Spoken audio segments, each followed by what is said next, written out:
ایک کی کھوپڑی کو سیٹ کر دیں گے پوری دنیا میں امن ہو جائے گا. اس کی کھوپڑی خراب ہو گئی ہے. نہ انڈیا سے ہماری دشمنی ہے, نہ انڈیا کی پاکستان سے دشمنی ہے. یہ ایک گورنمنٹ ہے مودی جس نے دماغ خراب کیا ہوا ہے, جس کا اپنی کھوپڑی آؤٹ ہوئی ہوئی ہے. کوئی فرق نہیں ہے انڈین پاکستانیوں میں. پہلگام میں اس نے خود وہ کیا ہے جو کچھ کیا ہے. پاکستان کا اس پہلگام والے واقعے سے کوئی تعلق نہیں ہے. ایک آدمی کی کھوپڑی خراب ہوئی ہوئی ہے, سب کو مل کے اس کی کھوپڑی کو ٹھیک کرنے کی ضرورت ہے. جنگ کی دھمکیاں دے رہا ہے وہ. پاکستان ثبوت پیش کرنے کے لیے تیار ہے. ہم جنگ کی تمنا نہیں رکھتے, لیکن اگر مودی کو شوق ہے لڑنے کا تو آزما لے. بسم اللہ الرحمن الرحیم. سب سے پہلے تو جو ہمارے استاد حضرت مفتی عبدالرحیم صاحب نے پیغام دیا ہے میں اسی کو ریپیٹ کروں گا.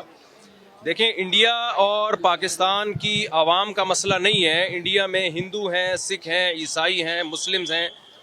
پاکستان میں بھی ہندو بھی ہیں, سکھ بھی ہیں, میجورٹی مسلمانوں کی ہے, عیسائی بھی ہیں. یہ سب ایک جان ہے. ہم جب دوسرے ملکوں میں جاتے ہیں تو میں نے دیکھا ہے کہ ایک ہی پلیٹ میں بیٹھ کے کھا رہے ہوتے ہیں, پاکستانی بھی اور انڈین بھی. کوئی فرق نہیں ہے انڈین پاکستانیوں میں. کلچر سیم ہے, زبان سیم ہے. وہ اس اردو کو وہ ہندی کہہ دیتے ہیں اور ہم ہندی کو اردو کہہ دیتے ہیں. کوئی فرق نہیں ہے.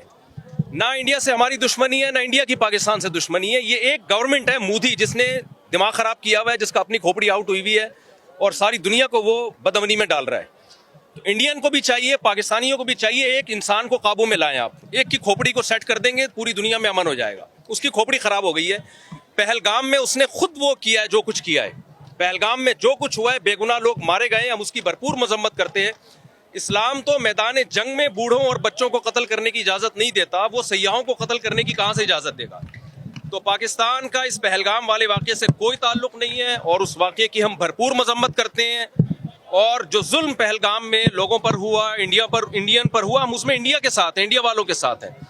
تو ایک آدمی کی کھوپڑی خراب ہوئی ہوئی ہے, سب کو مل کے اس کی کھوپڑی کو ٹھیک کرنے کی ضرورت ہے. جنگ کی دھمکیاں دے رہا ہے وہ. میں یوں کر دوں گا, میں یوں کر دوں گا. جھوٹا الزام ہمارے اوپر ڈال دیا, ثبوت بھی دیے.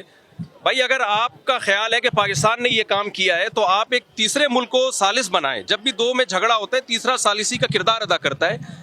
پاکستان ثبوت پیش کرنے کے لیے تیار ہے.